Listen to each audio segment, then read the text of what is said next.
E a gente continua nesse assunto. Esse cenário trazido pela Lohane tem gerado apreensão, especialmente por conta das divergências entre ministros de áreas sociais e econômicas. Para entender o impacto dessa indefinição e o que pode ser esperado desse pacote, eu falo ao vivo agora com o economista Idelfonso Camargo. Ele está conectado aqui com a gente. Bom dia, bem-vindo.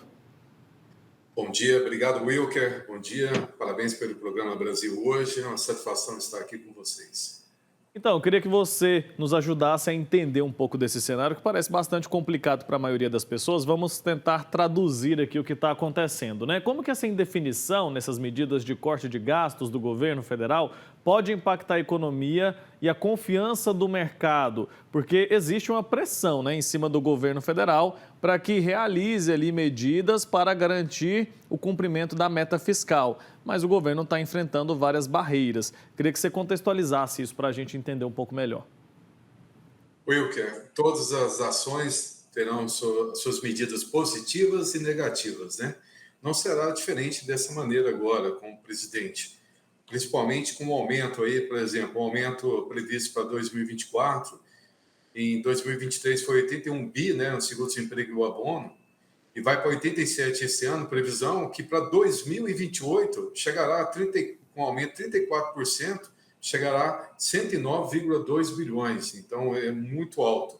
E quando você pega o BPC, que é o benefício de prestação continuada também, no ano passado houve um gasto de 106,6 bilhões, só do ano passado para esse ano o aumento foi de 7,8, chegando a 115. Para 2028, que acho que é o ano, né, que é o ano que todo mundo está esperando aí, esse aumento sairá de 115 para a previsão desse ano para 140. Qual é a grande preocupação? Né? Os investidores externos, qualquer investimento aí, ele tem que tomar conta e a preocupação com os gastos excessivos do governo. Por outro lado, o governo também tem que segurar essas ações sociais. Qualquer uma dessas medidas aí vai afetar a classe baixa, né? A classe que recebe de 1 a 2 salários mínimos aí pode ser prejudicada. Porém, o governo tem que preocupar em ações de contramedidas. Essas ações deverão estar incluídas nesse plano agora. Quais são as contramedidas que o governo adotará agora nesse programa, né? Ele deve criar uns indicadores de impacto, pode providenciar um comitê de acompanhamento, ele vai fazer pesquisa de opiniões e relatórios periódicos para acontecer essa contramedida, porque a classe que recebe esse benefício aí era que vai sentir mais. Se você reduzir, uma das preocupações é a questão da valorização da inflação, do ganho real do salário. Se ele for abaixo da inflação, compromete o desempenho, né, do poder de compra. Se ele for bem acima, atrapalha também esses crescimentos aí dos gastos, que supera a inflação. Ou seja, está numa sinuca muito complicada, mas positivamente qualquer redução de gasto agora será bem aceita.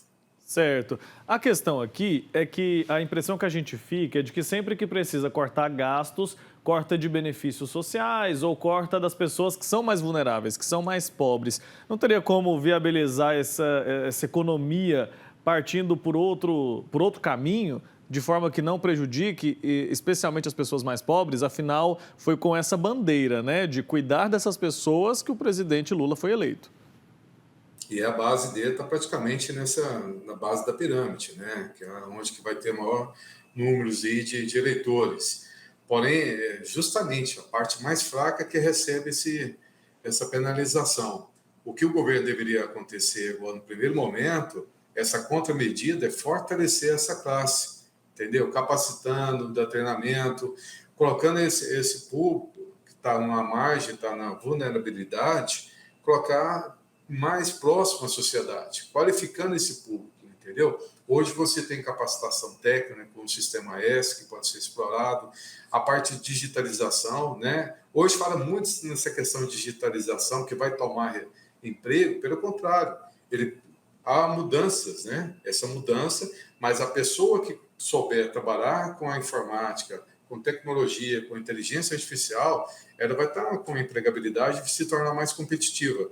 O governo, por exemplo, ele poderia, hoje, se ter um microempreendedor individual, né? Se está no Simples, você poderia aumentar essa parte do MEI, incentivar, porque o próprio MEI você consegue também contribuir com a aposentadoria, com as ações sociais. Então, expandir isso e criar uma política de incentivo, né? Para fortalecer a economia, principalmente a microeconomia. Certo, a gente não sabe ainda quais são, né, as medidas que serão adotadas, mas o que a gente fica se perguntando é quais áreas podem ser mais impactadas. Tem como a gente fazer uma previsão aqui, apesar do governo ainda não ter feito nenhum anúncio oficial? Dá para a gente imaginar o que deve ser impactado de forma mais direta ou não? Ainda é muito prematuro pensar nisso. Não, pode ser considerado um pouco prematuro, mas não tão realista, assim, não tão fora da realidade, perdão. Porque se ele não proteger a classe até 2 salários aí, essa classe vai ser mais prejudicada, entendeu? Essa política dele deve proteger e blindar essa classe de 1 salário até 2 salários para proteger essas pessoas, até fortalecer, né? Para incentivar a parte de geração de emprego e renda. A partir daí, você tem condições, a pessoa que está um pouco acima dessa faixa aí, está com condições de mais competitividade no mercado. Por outro lado também, nós estamos, não sei se repararam, o crescimento de emprego formal está muito grande e atende essa parte da indústria. A indústria está sendo uma grande empregadora de serviço, hoje está, né, bem competitivo em relação a quem está ganhando dessa faixa etária de 1 a 3 salários mínimos, tem uma oferta bem maior de emprego, né, pela base, mas ele tem que preocupar, principalmente hoje também, a população está envelhecendo, né?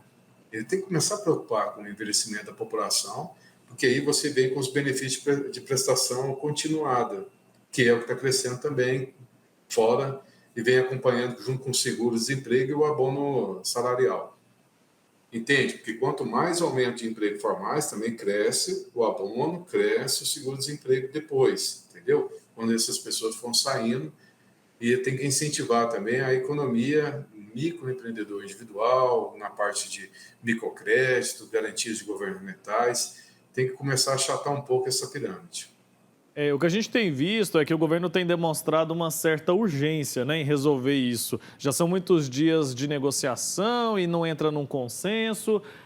Por que essa urgência agora? Afinal, como eu disse, o governo não se elegeu prometendo muitas questões econômicas, né? Foi mais, sempre as propostas foram mais voltadas ao social. De onde está vindo essa pressão? O que está acontecendo que o governo agora decidiu encabeçar esse projeto aí de pacote de corte de gastos? Wilker, se ele não fizer nenhuma ação agora de redução de gastos, ele vai ter um descrédito no setor privado em termos de investimentos. E isso, a taxa de juros não vai baixar.